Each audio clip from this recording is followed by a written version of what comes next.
अस्सलाम वालेकुम। आज मजबूर होकर ये माँ अपनी आवाज बुलंद कर रही है।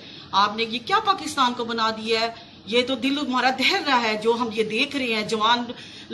जवानों की लाशें, खून से लथपथ लाशें, ये हमसे बर्दाश्त नहीं हो रहा। हमारी आहें निकल रही हैं, हमसे बर्दाश्त नहीं हो रहा। ये कहाँ है ये आर्मी, ये हमारी पाक फौज कहाँ है? ये इनको क्यों नहीं पकड़ रही, क्यों नहीं इनको रोक रही? इनको गिरफ्तार करें। ये इमरान खान को भी उतारे। हम पीटीआई के हैं लेकिन ये इमरान खान को निकाले। ये वाकई यहूदी निकला है। हमसे ये बर्दाश्त नहीं हो रहा। हमारे जो ये नौजवान नस्ल को जो इनके साथ जुल्म कर रहे हैं, इन्होंने कश्मीर फलस्तीन बना दिया है।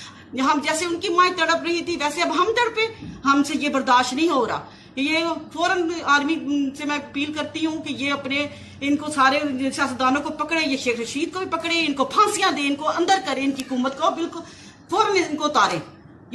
अब ये मैं पाकिस्तानी लोगों से कह रही हूँ कि ये निकलें, ये वक्त है निकलने का। ये बैक वाले नहीं है, ये मुसलमान हैं, ये सारे हम एक जैसे हैं। अब निकले, ये वक्त है, पूरा पाकिस्तान निकले। अगर ये लोग नहीं निकलेंगे तो हम औरतें निकलेंगी। देखना, ये औरतों को नहीं रोक सकेंगे, ये हमारे ऊपर गोलियां चलाएं। अब ये जो मार्च कर रहे हैं, अगर आपने इनको कोई नुकसान पहुंचाया, इन पे गोलियां चलाई, तो आपको मर्दों से ज्यादा ये औरतें नजर आएंगी। अब औरतें सारी बाहर निकलेंगी।